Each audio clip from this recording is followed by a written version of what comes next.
Welcome back to the WTF1 podcast. I am your friendly neighborhood host, Dre Harrison, and with me for this edition, I have Ciaran. How you doing, Ciaran? Hello, I'm doing all right, thanks. How are you? Not too bad, not too bad, sir. Good. Busy with launches. This was a rough one. I've been up since like 7 o'clock this morning because of the Alpha Oh launch. no. Which wasn't fun. Who in the world gets up at 7 a.m.? No, Mad. it's a terrible thing. Clearly, us F1 content creators, we're not used to these early mornings. And with me, who was with me for that launch as well, Hannah Atkinson. Hello, Hannah. Hello, I did not get up at 7, but I was during that What a great start. I was doing that stream. But yeah, Well, it's been such a long day. We can understand why you're both struggling. Thanks for your sympathy. I really appreciate that. Yeah. But yeah, up early for the car launch. It was a good one. I agree. I think it was a pretty good one overall. We'll get into a little bit of that shortly. In this episode of the podcast, we're just going to cover a couple of things. We're going to cover the Williams launch first and foremost, the Alfa Romeo launch, a little bit of news to tackle as well over the next 20-25 minutes or so. So hopefully you'll enjoy that. But before we get into the show itself, a little bit of general housekeeping. Just in case you didn't know already, head over to shop.wtf1.com for our latest promotion. We got Valentine's Day coming up just around the corner, just about a week away now. And you can get cards, mugs with some very fruity quotes on it, if I do say so myself, including the Gunther Steiner, "You are my dreamboat," and my personal favorite, "I'd let you touch my rear wing." I came up with that one. That was mine. It was Ciaran's. It was very, very good indeed, if I do say so myself. And yeah, if you want, you can check that out on shop.wtf1.com, and you can take 15% off your entire order with the code Valentine15, VALENTINE15. We had the Williams launch. I wanted to talk to Hannah first on this one because Hannah was actually down there at Grove in person. And how was it for you? Oh, it was such a really nice day. I had never been to the Williams Racing HQ in Grove before, but it's a really, really cool place. I'm interested to know what you guys made of the livery because I really liked it. I liked the livery that they had last year, and it was it was similar to that one. I have to say, when I first saw the Duracell battery portion of the livery, I thought it was a joke. Well, no, I knew it wasn't a joke, but I thought, I just thought it was quite funny. And then the more I saw of it, the nicer it got, and the more I was like, oh, that's actually a really cool feature. And they had it in Miami last year, although I did not know that until someone had commented saying, they had it in Miami. So I didn't know that. It was new to me. But I thought it was really, really cool. But just the whole day in general was amazing. It was great to be alongside some other content creators as well, and just doing lots of cool filming and also having a go on the Sims. They have a really cool esports lounge, which was really cool to experience. Every time I've gone on simulators, I've gone away thinking I need a whole room in my house dedicated to a sim room. It just has to be. And then I kind of lose that again, and then I go on a sim again, and I thought this is the best thing ever. So that was really fun. But it was a great day overall. What was it like watching the stream? Not as fun as that. Oh. No, it was after the painstaking Red Bull launch, and I said this a lot during the stream. Just to reiterate, I think credit is due when credit is due. That's how they say it, isn't it? But I think Williams did it perfectly. Show the car very quickly. Your countdowns including some of your special features, and then genuinely interesting chats. I think Will Buxton did a very good job of that. And just the car itself. Yeah, last year I liked the car. I think there's always going to be a little bit of disappointment when there's not too much change. But equally, when something looks really nice, why change it too much? And I do prefer it to last year's, I would say.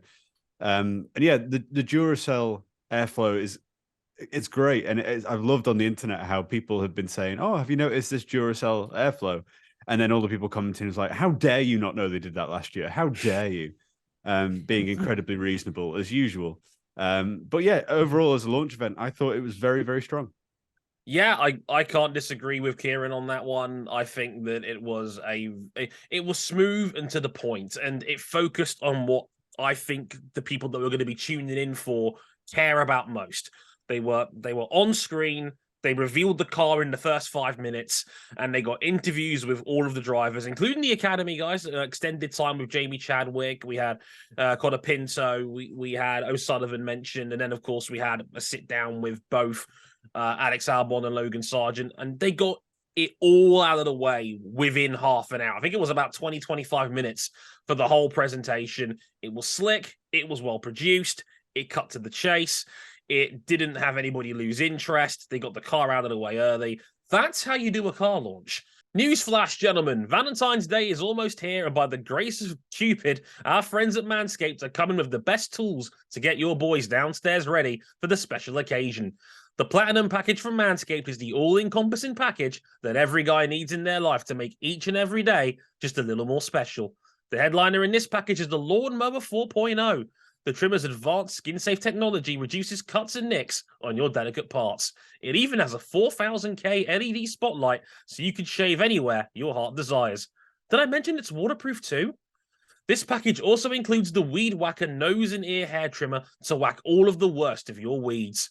And Manscaped even threw in 2 free gifts: their Shed travel bag and their anti-chafing boxer briefs to keep your boys stored comfortably. No Platinum package is complete without the Ultimate Hygiene Bundle to get you fresh from head to toe. This bundle includes Manscaped's premium body wash, 2-in-1 shampoo, body and ball deodorant, and much more. Ready to buy?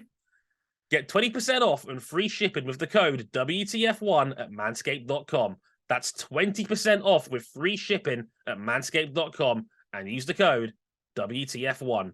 Join Cupid and shoot your arrow with Manscaped this Valentine's Day. Next up was Alfa Romeo. We had that this morning, and me and Hannah were live on Twitch for that one. I mean, Hannah, it was startlingly obvious from the time we spent together on Twitch that you are in love with this new Alfa Romeo livery. I know, seriously, those are my words. I think I'm in love with this car. I don't know what it is about it, but I just love the black and red. I think it looks so good. And I was a fan of the white and red, but I don't know. There's something about it that I love. And I, yeah, like you said, was very obvious about that on stream. But even though it was an early start, seeing that car just brought the enthusiasm out of me, I think. And it was, I actually thought it was a really nice stream. Oh yeah, you were gushing over that livery, and I had to try and basically talk you down a little bit because you were so excited about it. I can't remember. Let her be happy, Dre. Why would you talk someone down from that? No, it just caught me by surprise. That's all, Ciaran. You know, what did you think of it first and foremost? The livery itself, I thought, you know, it's what I hoped for. I'd seen leaked photos of the new team kit, so I kind of expected a black and red to be coming. Oh, okay. But then I every other leak I've seen has been wrong so far. So I sort of put it to the back of my mind that's not happening. And then it did happen. And I thought Zhou and Valtteri looked bloody handsome in their suits. I thought they were very, very nice. Black suits are great. The car itself, initially, as soon as I saw it, I was like, that's incredible. And then I looked at it a little bit more and I thought, firstly, it's very full. There's a lot of sponsors on it. And then it feels a little bit disjointed. I think I would have preferred more integrated black and red throughout the car rather than a black rear, red front. But having said that, it's still very nice. I'm arguing over a few points between sort of 7 and 9 potentially for me out of 10. So really like the livery. I thought, again, it was very well produced, the whole launch. I do question the audience and the people they had there. Yeah. Because from the first moment, like, I think it's because the audience was so clearly in focus. So you can look at every face along 3 rows and see exactly how everyone is reacting. And they really need to choose people wisely for these things because no one looked like they were having a great deal of fun. Especially and then the guy in pink. Oh, yeah. The guy in pink. He will become famous and he'll go down in folklore. But I think Andreas Seidel, I didn't even notice he was there at first. I thought he was just one of the fans. Exactly. Were they fans? How did they pick these people? Were they competition winners? Do we know? I don't know. You started off like you so clearly had an answer there, Hannah. That was such a strong I was going to response. say something that I thought I probably shouldn't say, but they seem to be actors to me. Is where I was going for. I don't think it was that. I don't think one person just clearly missed the memo more than anything else. And I think the one person was just like, "Oh, are we meant to clap now?" Okay. Well, no, I clap. think the memo he must have missed was how you behave in a public space. I think Exactly. it's much less specific than how to behave at a car launch. Yeah, I mean, it It was very Jeremy Kyle. It was it- very Jeremy Kyle-esque. that was the first thing that leapt into my head. It felt like it was a pilot for every TV talk show you've ever seen in your life. Jeremy Kyle show leaped into my head on that one. Andreas Jerry Springer for our US audience. Oh yeah, very much. Well, early Springer before it went completely crazy. But yes, if like every talk show ever, Andreas Seidel, who's now the CEO of the entire team, not even team principal, in their new divided up role as Alpha's going down that road with the team structure. Andreas Seidel is there as CEO, and he's just sitting there front row to one side while everybody else is gathered around the table. No chairs, everyone just standing up for a good 45 minutes around the same. I don't envy Tom Clarkson, who was standing there from the very start, just having to, just stand there. Like his knees must have been killing him by the end. And that is an interesting thing. The whole lean on the table, Dre. You're a tall guy. I'm sure you can attest to this as well. There is a certain height where leaning on the table is the natural thing to do. But if you're a tall person, it can be slightly unnatural due to how far you have to bend down. Yes, exactly. And I think they mastered that. I think they looked very comfortable with a very difficult situation. So hats off to them for that. I could read the comments already. Oh my God, they're talking about people standing up funny. What amazing content we've got here. For what it's worth, I thought the delivery was really nice. I on stream gave it a good 8.5. I thought it was really solid. Yeah, I agree with Ciaran. I think the integration of the second color was a little clunky with some of the red. I also wonder if this is going to be a bit of a theme so far, because we've seen 3 out of the 4 cars feature a lot of black, and I wonder if that black is more a case of unpainted carbon due to the amount of weight they've got to save on this year's cars. So I think they've brought the minimum weight down by another 3 kilos. So if they could shave off a couple of kilos of paint weight by having more of your car have black as a predominant feature, I fear that's what's happening, because Williams leaned into that.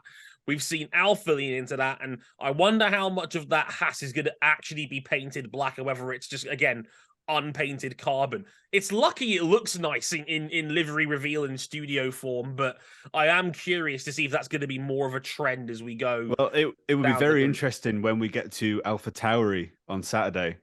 That would be a car where we could potentially see exactly the same thing, and I think that could confirm that theory. If we suddenly see a huge amount of black on the car, then absolutely. Next up on our launch calendar will be AlphaTauri this upcoming Saturday. I believe it's going to be down the Brooklyn Bridge on Saturday night. So that could be interesting. Maybe some fashion involved, probably maybe a little bit more pomp and circumstance as a result, but we'll see how that goes before we get into the really intense set of car launches next week, because we've got 5 next week. Aston Martin, McLaren the same day. We've got Ferrari, Mercs, and Alpine all still to come. So looking forward to seeing how they all play out. But that'll do it. Hannah's sort of acting as our roving reporter going to all of these things, isn't she? No, Hannah, I'm not. Could you please keep a track of the level of hospitality and treatment you get at each one, and we'll rate them when you're back? Yeah, sweet. sure. Sounds like a great stream idea. Yeah, we'll rate. Oh no, maybe a TikTok. Okay, fine. I'll settle. We'll rate the liveries and the canapes next time we're all together on the WTF1 podcast. But until then, I've been Dre Harrison. They've been Ciaran and Hannah. Until next time, sayonara. Bye. Goodbye.